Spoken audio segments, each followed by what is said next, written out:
now we are beginning our speaker presentations. And remember, there's going to be limitations to how many questions. Monroe, for those of you that are speaking, Monroe is our Sergeant at Arms. And when you have about a minute left, let you on the chat room, so you know.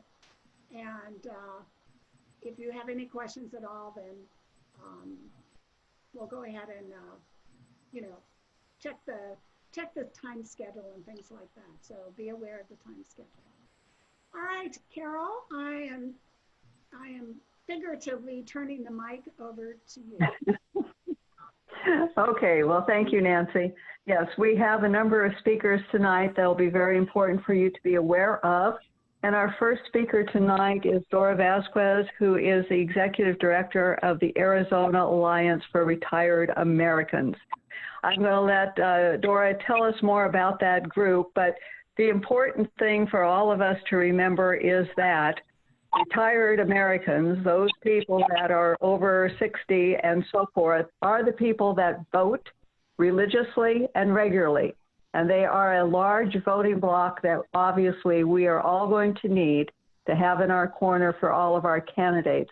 So I think it's important for us to know what Dora's going to tell us tonight as to what are the concerns of those retired Americans. So Dora, if you wouldn't mind, it's all yours.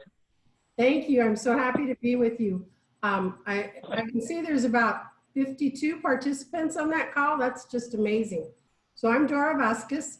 I'm the Executive Director of the Alliance for Retired Americans. We are a nonprofit.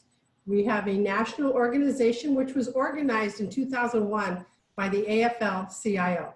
So in Arizona, we're comprised of labor retirees and community members. Our primary membership comes from the UFCW, the electrical workers, the steel workers, all retired groups, the steel workers, the Communication Workers of America, and our biggest group, our biggest constituents are the AEA retired. We have about 4,000 retirees here in Arizona who belong to the Alliance. And I'm talking about active members. People who have paid membership, we have 44,000 members in Arizona. We are focused on protecting Social Security and Medicare. That's our primary focus. We advocate, we lobby, we protest, we knock on doors, we write letters, and we're here to protect those programs locally and on a national level. But we're also here to get out the vote. And that's our focus now and between November. So what we know, and I'm going to refer to a chart I have, is that for folks that are 45 to 64, in 2012, 68% voted by age group. And then in 2018, 59% voted. So there was quite a drop between 2012 and 2018. For folks 65 and older, in 2012, 72% voted, but in 2018, 66% voted. So we're really focused on getting out that vote, get that vote by mail, seeing how we can get folks to the polls, because traditionally older folks love to go to the polls. It's a rite of passage. They take their grandkids to the polls. They go with their friends to the polls and they have coffee afterwards.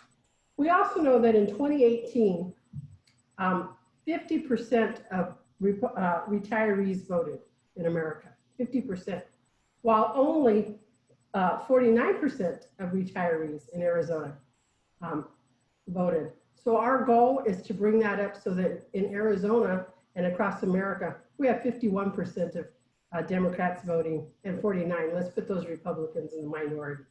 How are we doing that? Well, in February, the DNC contacted the Alliance for Retired Americans and our organizations and asked us if we would be willing to help them create a Democrat Party senior council. So we met at the Democrat Party over on Thomas, and I will tell you that's my neighborhood, so it's right down the street from me. And we convened a group of stakeholders from throughout the state who gathered to say, you know, what would a senior council look like? And I will tell you, at the meeting, they were primarily folks who were in the labor community. So it's a starting point that we can get and engage more seniors in. Elected as, oh, not elected, but identified as the chair of that senior council were 2 members, and that's Janie Heydrich from LD 18, and then Roman Ullman, who's the president of the AFSCME retirees, which are the public retirees here in Arizona. So those 2 are going to be the chairs of that. I believe they'll be presenting something, and so I facilitated that meeting. I've been doing some of the paperwork for them on a volunteer basis as part of the retirees organization. So I believe they're going to bring that to the state party at the end of May to vote on that formally. They're still looking for memberships. So one of their goals are to develop effective community outreach that will increase senior voting in 2020, strategically target rural areas where senior voting can be increased in the 2020 election cycle. So there's a lot of older folks in the rural communities who don't vote because simply, I'll tell you, I've been to a lot of these counties, people don't ask them to. They don't hear from candidates. But we want to build a relationship with them and say, you know, we need your vote. We can't win if you don't vote.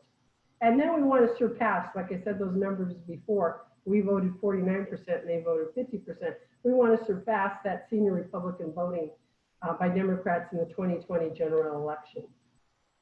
So we also, our long-term goals is also always, you know, we're protecting senior benefits, Social Security, Medicare, prescription drug prices. And we want to create a data collection system to demonstrate the impact of senior volunteers across Arizona. And then we want to keep cultivating that rural voting. So when we talk about advocating for Social Security and Medicare and prescription drug prices, one of the things we've done recently is that we held we wrote a letter to Mark Brnovich, who's our Arizona Attorney General, and asked him, you know, why did you sign on to the Texas versus US lawsuit? And we went to his office to deliver it, and of course, no one from his office came out. But you know, we got to keep these folks accountable. He didn't ask any of us what we thought about signing on to that lawsuit. He's always out saying, you know, he's challenging the Affordable Care Act, but why? It doesn't protect us. So those are some of the things we do. We spend a lot of time at Nick Sally's office protesting, trying to get an audience with her, and you know, we've never been successful doing that. And then we've been standing in solidarity with our folks in Southern Arizona particularly. So we have a Phoenix chapter in the Tucson. In the Tucson area, we've been standing in the Kearney area, if you know where that's at in eastern Pinal County. We've been standing in solidarity with the steelworkers who have been on strike since October of 2019 against ASARCO and Grupo Mexico. They have not been back to work and no negotiation on the tables for those strikers. So we stand in solidarity with them. We've donated to food banks. We've stood on their picket line. We've talked with them. We've advocated for them. We've written letters. And we also did that with the nurses at St. Mary's and St. Joseph's Hospital in Tucson, where the nurses were also on strike for fair wages and better benefits. So we welcome, anyone's welcome to join the Alliance. You can contact me. I can give you my contact information. Carol has it. We're hoping to sponsor several trainings on ballot initiatives. There's a lot of ballot initiatives in 2020 that impact the retiree community in Arizona in general. And we were hoping to do training across the states, but of course, you know, with the COVID-19, we haven't been able to do that. So we're going to do that virtually, I would think, in the next couple of months when we figure that out. This Friday, Captain Mark Kelly and our president, Sandra Cole of the Alliance, will be doing a Facebook Live event at 2 o'clock. And we'll be talking about retirees, the impact of Social Security and Medicare. And I want to leave you with, you know, if you didn't know, I'm sure you've heard that, you know, President Trump hasn't stopped trying to end our Social Security. His latest ploy is to say he will not approve any additional COVID funding until we do something about the payroll tax. He says the payroll tax has to be cut. And when he says that, he means we're going to cut Social Security. So we need to talk to our elected officials and tell them, please tell the president, do not stop our Social Security. Don't mess with the payroll tax. In Arizona alone, the average Social Security, a person that lives on Social Security, it's a little higher than most places. In the United States, the average Social Security is 1506. In Arizona, it's 1554, and that is primarily because of some retirement communities in the Sun City areas in Tucson that puts it up a little higher. So I'm happy to take any questions, and I appreciate the opportunity to be with you this evening.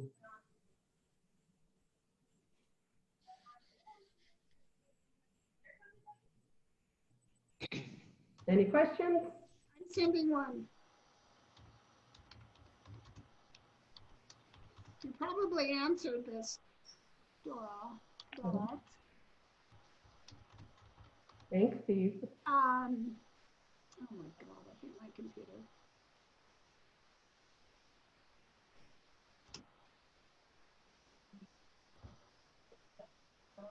Yes, we are going to focus on the Pebble, and in fact, we have a meeting this week with our board to talk about how we can be effective.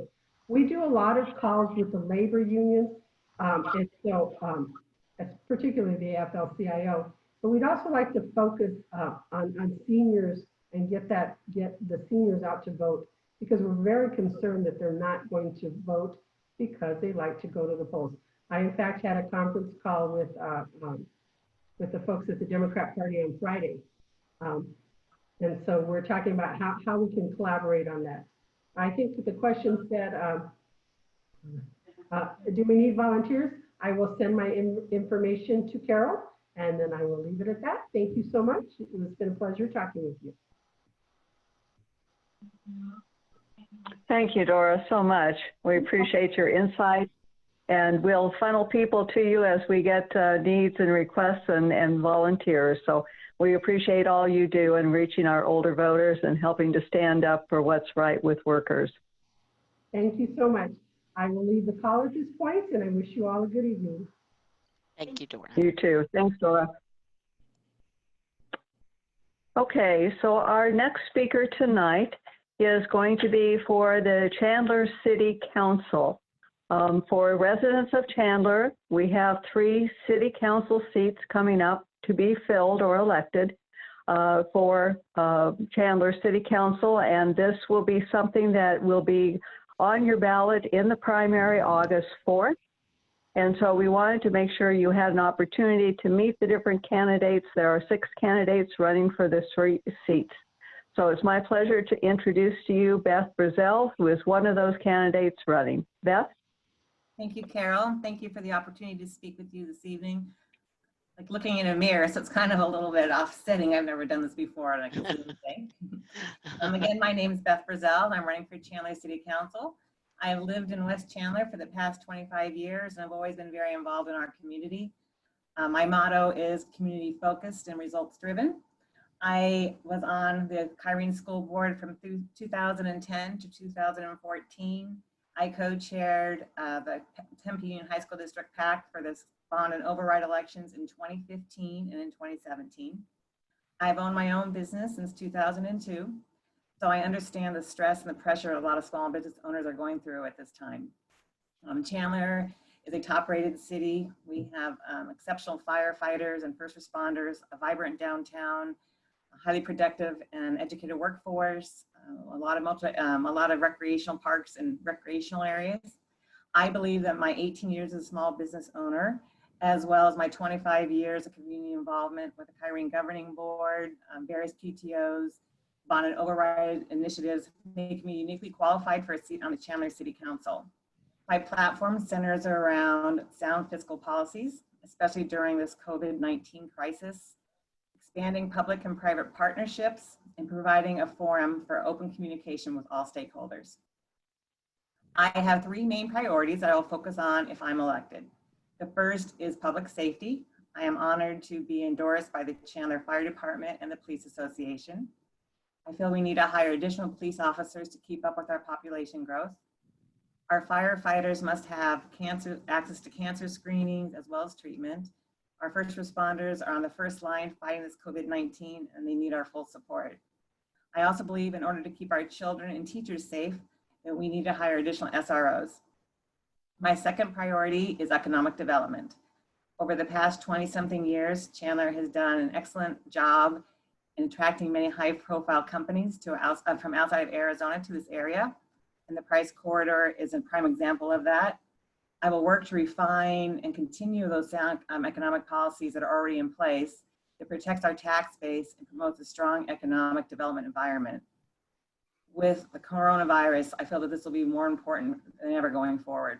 My background as a small business owner, as well as overseeing the Kyrene School District operational $100 million budget during the recession, has given me valuable experience in protecting core programs and services while being fiscally prudent.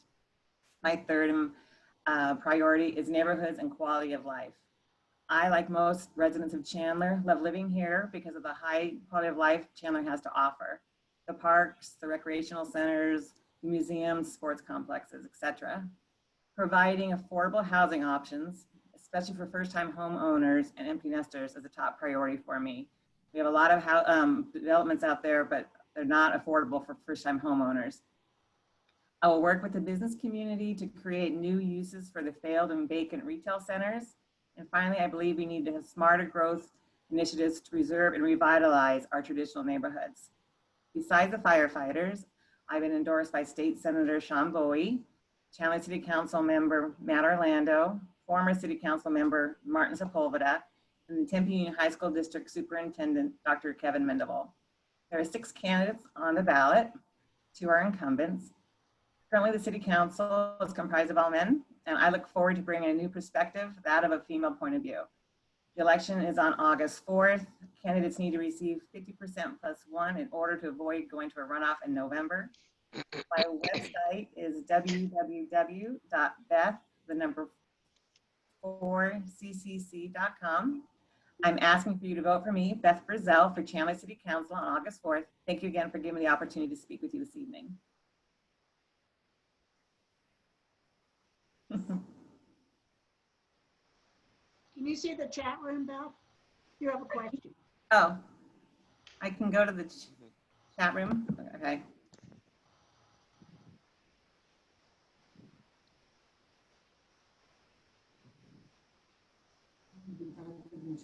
Is that, oh, is that the chat? Oh, yeah, do I need to type in the chat? Oh, I'm sorry, what do I need to do, Nancy? I apologize. Well, you have a question in the chat room. Oh, the active shooter drills in schools, is that the question? He's asking you for your opinion. Well, we've been doing that now for quite a while, and unfortunately, we have to be in that situation. The fact that we have to have the security measures that are in our schools, the fact that we have to have now a badge to get into the schools. I mean, it's unfortunate that we've been put in that situation, but after Sandy Hook, we need to have that just to keep our students safe. So it's unfortunate that we don't do something, the reason why we have that in the first place. You know, this comes after the fact. Maybe if we have done something, the fact that we wouldn't have to have that. But we're in a situation where in order to keep our students safe, we have to have active shooter situations in schools.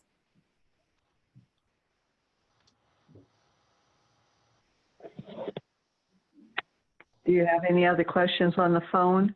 Yeah, oh, workforce housing. Was that a question, Nancy? Yes.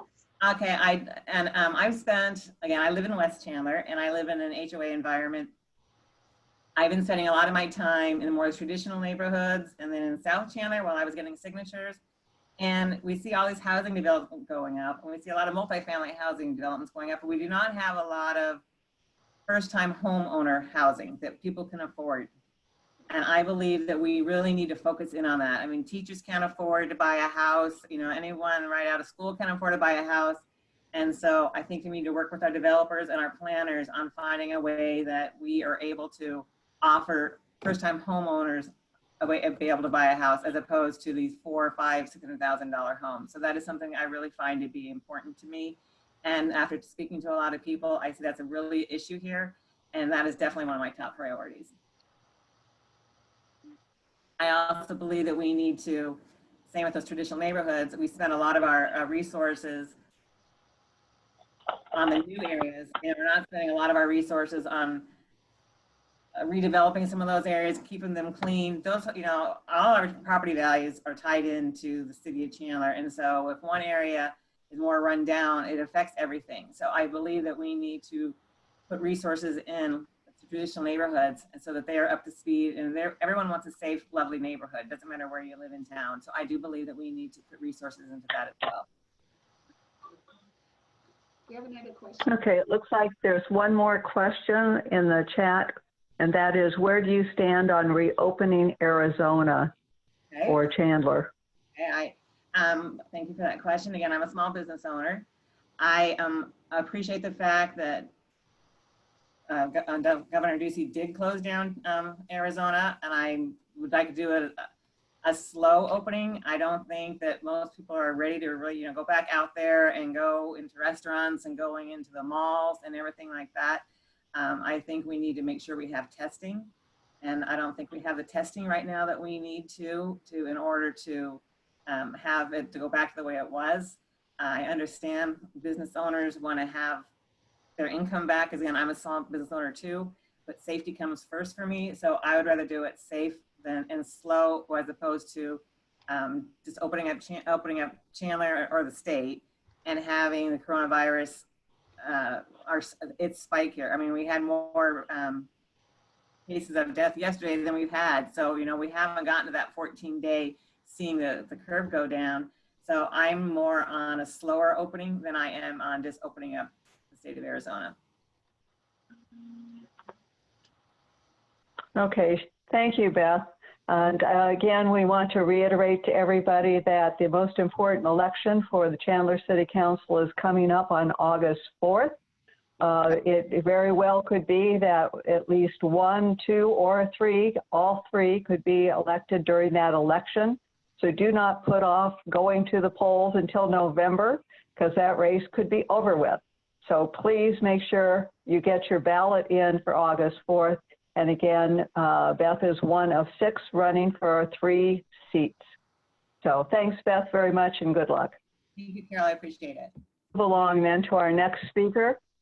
And our next speaker is going to be the campaign manager for our 2 LD17 candidates. So Steve, if you're ready to come on the line, Steve Weichert is a campaign manager for Jennifer and for AJ, and he will give us some ideas of what we can do to make sure that we get AJ and Jennifer elected. Hi, Steve. Hello. Good evening, fellow Democrats. I wish I was seeing you in person, but I'm here, as you can tell, I'm in my bed. So the reason why I wanted to address you tonight is, first of all, to thank everyone that's come out and supported the campaign so far. We've been having phone banks during the weekends, and we've been seeing a lot of the same faces show up every weekend, and I'm so thankful for that. But the reason I wanted to address you is we need more people. We have thousands and thousands of voters that we need to contact over the next several months, and it's really important that you as PCs, I know a lot of people aren't necessarily excited about making phone calls. I happen to be one of those. I'd much rather be knocking on doors and talking to people face to face. But because of the situation that we're in, it's a necessity that we actually need to call people. So essentially, we need to talk to about 2,000 people, or at least make 2,000 calls a week. And right now, we need more people to help us reach that goal. So it's just a general plea. I have to say, I'm so thankful to have the candidates that we do right now. AJ and Jennifer are working their butts off, and I'm really just asking you just to honor that sacrifice, because it is a sacrifice. And it's actually not that bad even making these phone calls as we've been doing it. It's been kind of interesting reaching out to people during these kind of trying times. So just asking you just to get out there and join us on these phone banks. And by the way, we have them set for the weekend. And what we do is we meet, first of all, we see everybody face to face during these Zoom calls. then we make our calls and then we meet up afterward. And it's really interesting kind of hearing the conversations that we're having. So that's one area where you can get involved. The second one is, it's time, treasure, and talent. Those are the three things we need. So when we're talking about treasure, I know you've heard it before, but these candidates need your help to raise money. And I can't tell, and I can speak from as being a candidate myself, spending hours and hours and hours on the phone. And, there's some days where you'll only make $50 because, there's not a lot of people donating. So it's a lot of hard work. And if we can actually reach out and reach out into your own individual networks, that would be so incredibly helpful. It's the toughest part about being a candidate is raising money. So I'm just asking you to reach down deep and not only for yourselves, but actually into your own individual networks to see, to expand the reach of our candidates and who we can raise money from. So that's pretty much my message tonight. And I also, really want to thank some individuals. There are people, and I don't mean to call Tempest out on this, but Tempest she was really anxious about making phone calls, but she also knows that the road to the majority in the state Senate comes directly through LD 17. So if we want to see the changes that we're working towards, we all have to dig down deep and do things maybe that we're not entirely comfortable with. And so I really want to thank Tempest. I know it's hard, and if you follow her on Twitter, she shares her individual experience and her anxieties that she has, but she's doing it, so I really want to thank her. Sarah Fanning, she's there every weekend too, and I just so appreciate the help, and I know our candidates do too. So thank you all. That's all I had for you tonight, and I'm sure Jennifer and AJ will share some more information on more specifically how to get involved. Okay, thanks, Steve. All right, so AJ, since you're the candidate for the Senate seat here in LD 17, it's all yours to tell us how we can help you and support you. So AJ? Thank you, Carol. I appreciate it. Dear friends, again, fellow Democrats, amazing members of LD 17, thank you all coming. Great to see you here. I wish we could all be together, but hey, what are you going to do? And I want to wish happy Ramadan to my fellow Muslim neighbors. I know it sure feels different this year, but next year we're going to enjoy twice as much. Again, my name is Ajlan. You can call me AJ, and I am your next state senator from LD 17. Time flies. It's been already a month since we had our first virtual meeting. This is the second one. It's been over 2 months we've seen each other, and for me personally, it's been more than 7 weeks that I've been to my business. But most importantly, we are less than 6 months away from the most important election of our lifetime. I want to mention what we're doing as LD 17 team. Bottom line, we are working harder than ever. We have a new team member. I would like to introduce Lena, if she is here. Wavas Lena. She's our finance manager. I call her new, but she's been with us since mid-March. She is an amazing, fantastic young lady, and she's already providing so much help to our team. You probably heard it on our social media. We are reaching out to our neighbors. And where are we reaching out them from? From our couch, from the comfort of our couch. And we're reaching out them every day. And every day we are hearing on these calls how much hardship our neighbors are going through, how much worry they have in their heart, while our government, is moving forward. Actually, a call. Can you hear me? Okay. How much worry they have in their heart while their government is moving forward to open everything up, in my opinion, without enough information. And I hear a lot from our neighbors, and because they are wrapped within this worries that this upcoming election is not even crossing their mind. Even within our LD, our PCs do feel the same way. But let me tell you one thing, and I want to emphasize one point. As your team, your candidates, your campaign team, we are there, we are working harder than ever before. And I'm calling more people every day because our teachers like Victoria, Katie, Maria, they are still not appreciated. And I'm calling more people every day because our kids like Emma, Damien, they are still lacking support during this crisis. And I'm calling more people every day because thousands of Arizonans like Nicholas and Aisha are without jobs and they are needing healthcare. I'm calling more people because our small business owners like my friend Ash and Tolga and John, they are on the brink and they are struggling. I'm calling more people every day because our nurses like Sarah are still rationing face masks within three months into this pandemic. I'm calling more people every day because our government workers like Mike and Ruth are worrying about their retirement now. And I'm gonna keep calling more people every day because I won't give up on those people. My friends, there is no time to feel sorry and sad at this moment. And we have no luxury to take this election easy.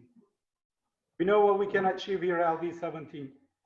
We know what we can do when we get together and work hard. So we need all of you here to join us making calls.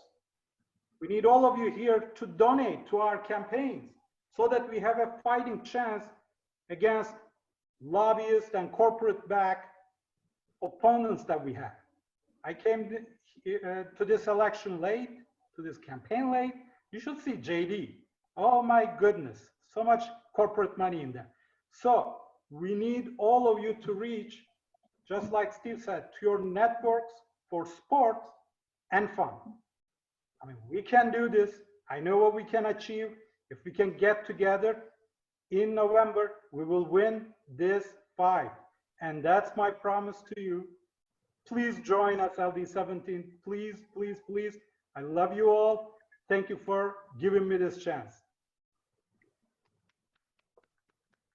Thank you, AJ. Does anybody have any questions for AJ?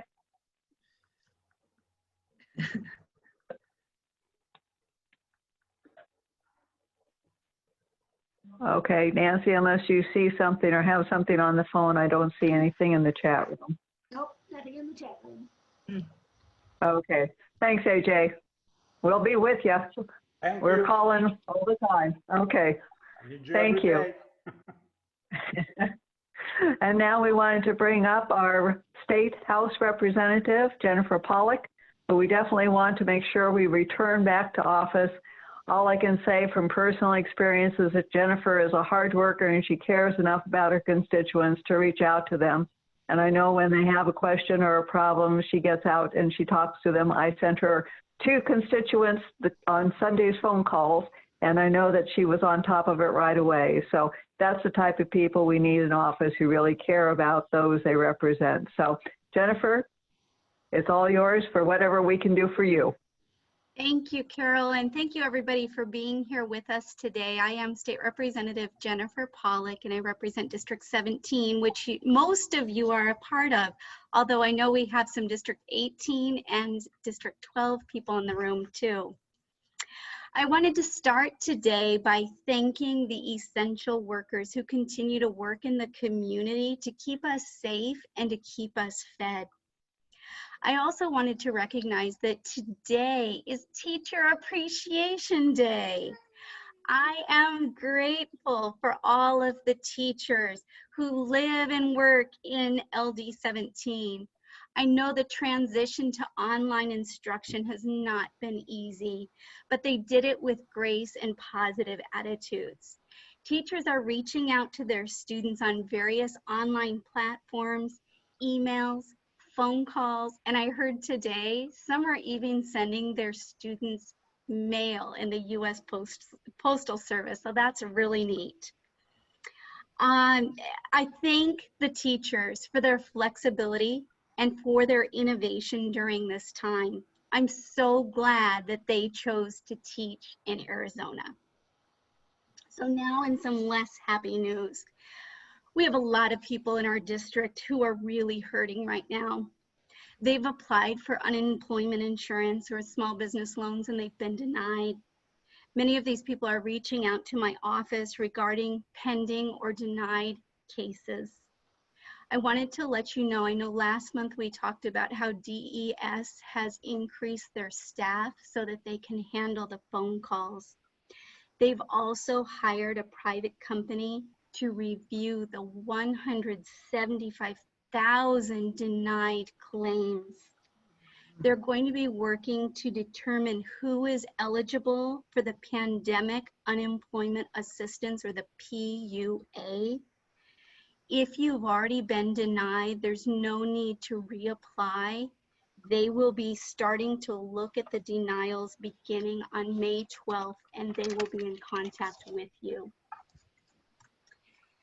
As far as small business owners, you should look to the local chambers for resources. And I would encourage you to access the daily webinars that are available through the Arizona Commerce Authority. And Steve's putting links in the chat so you can click on those and see exactly what they are. In our district, the number of positive COVID-19 cases continue to grow. As of today, we have had 410 positive cases. 2 of our long-term care centers have been featured in the news, not for good reasons. One has had 15 deaths, and the other has had 53 reported positive cases with 4 deaths thus far. It's very concerning, and there are a lot of us Democrats who are working on this issue.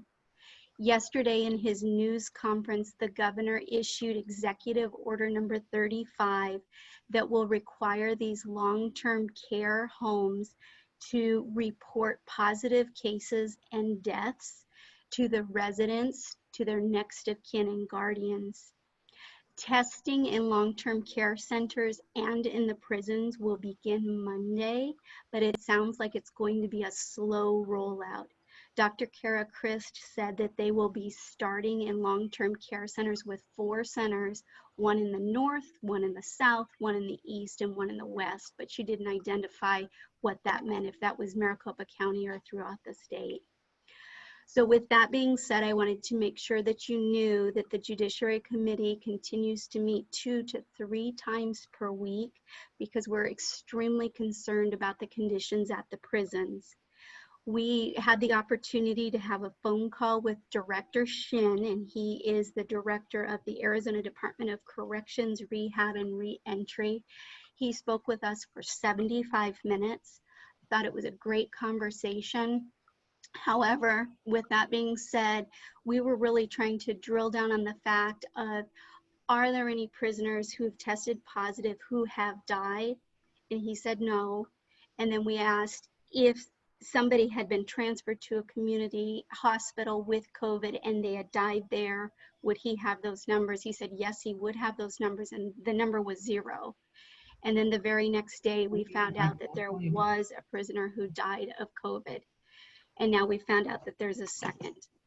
So last week we decided to follow up with DES, and we spoke with Rick Hazelton. We were trying to figure out the connection with how DES is guiding the DOC with these issues. We spoke with him and his staff for probably about an hour. And again, we got good information, but not enough good information. So we are following up this week with 10 more questions that we want answered. And then on Friday, we have a conference call scheduled with Katie Fisher at the governor's office. And we're looking to get more information again on what is being done in the prisons to assure that we don't have a crazy breakout in the prisons with the COVID-19. The Ed Committee has not met as frequently as the Judiciary Committee, but I did want to let you know that since the last time we met, one of the things that I have worked on had to do with the food that we are providing for our school students. There was an issue with the food supply chain, and you probably remember about 3 weeks ago where the dairies were dumping milk. It turned out that the way the school lunch program is regulated, they're not allowed to serve high-fat milk to children, so they were dumping the cream. With a waiver through the USDA, they're now allowed to serve whole milk and 1% and 2% milk to the school children. It was also an issue with the size of the containers they were providing. So instead of serving children for a whole week and giving the little milk containers, they're now permitted to give a family a whole gallon of milk.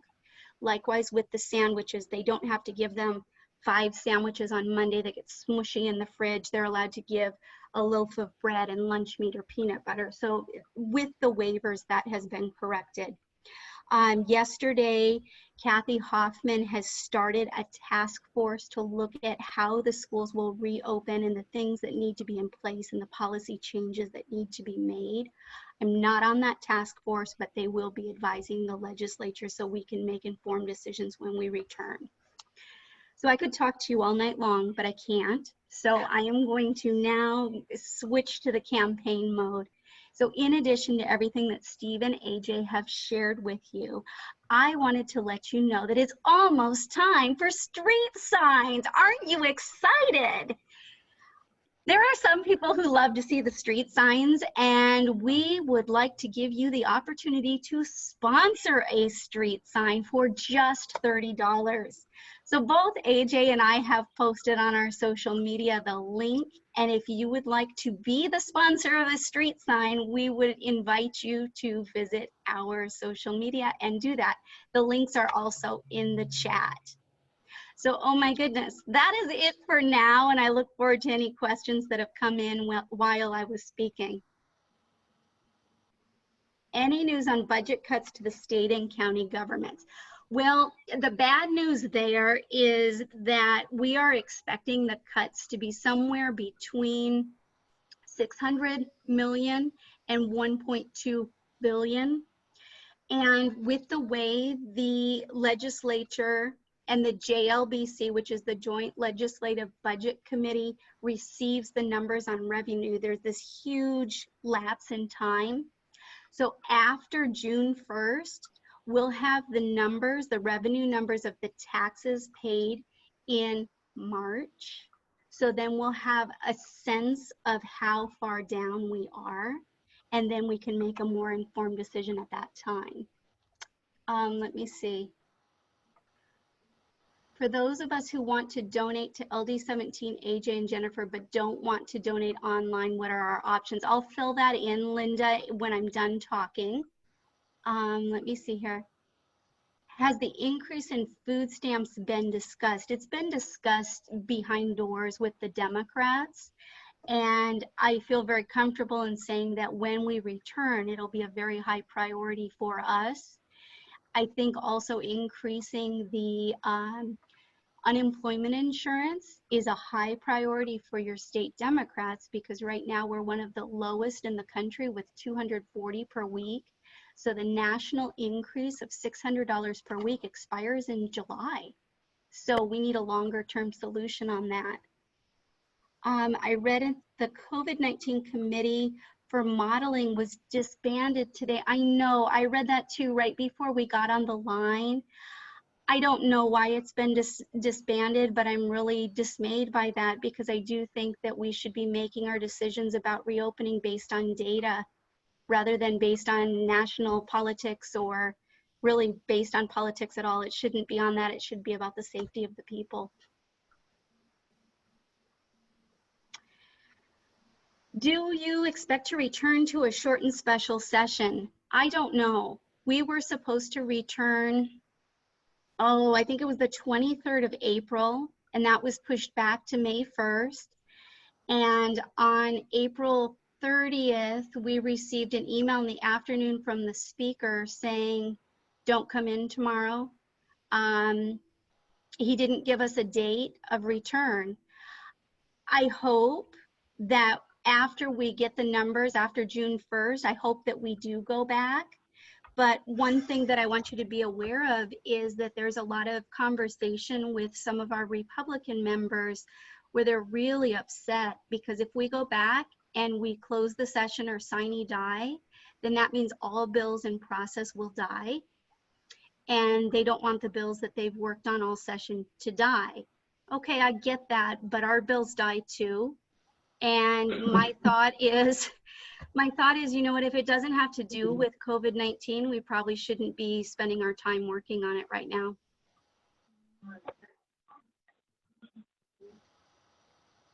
Okay, Jennifer, thank you.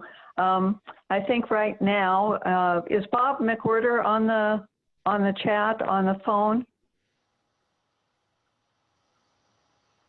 Bob was our next speaker, and I know he was in between meetings and he was going to try and get into our call. And I don't see him. Nancy, do you see anything? Yeah, let me do a search thing. Can't hear you, Nancy. Nope. No Bob. No. So Okay. I'll just, yeah, I was just going to remind everybody, with Bob not being on the phone, Bob McWhirter is one of our 3 candidates for county attorney. He was going to be here tonight. The other 2 candidates for that position will be with us next month. And that election will be to determine who is running as a Democrat for the general election will be determined in the August primary. So this is one of the few primaries we have as Democratic voters that we really want to make sure that people use the August 4th election to determine who is going to be our standard bearer going into the general election. And then I guess last comment regarding voting, it doesn't seem like the governor is in favor of following the plan that Recorder Fontes shared with us last month. So we've really felt motivated as the campaign to be reaching out to the people who are not on the Pebble. And I'll be perfectly honest with you, I'm not on the Pebble because I like voting at the polls. So we're calling those people and we are giving them the information about voting by mail. And if you know people like me, you can try to convince them to vote by mail. They can go to the website servicearizona.com and they need to spell out Arizona. Then there's a little tab for voter registrations, very easy. We have had a number of folks, and several of them are on this call tonight, who have asked to be on our agenda. So for those of you that sent emails recently about being able to say a few words, Carol and I are going to look at our schedule for June and July, and we will definitely get back to you. We're going to try to bring in as many of our candidates as we can and give them at least a few minutes to speak to us. So just to let you know that we haven't forgotten, we just have a limited amount of time and space on the meeting. So just to let you know that.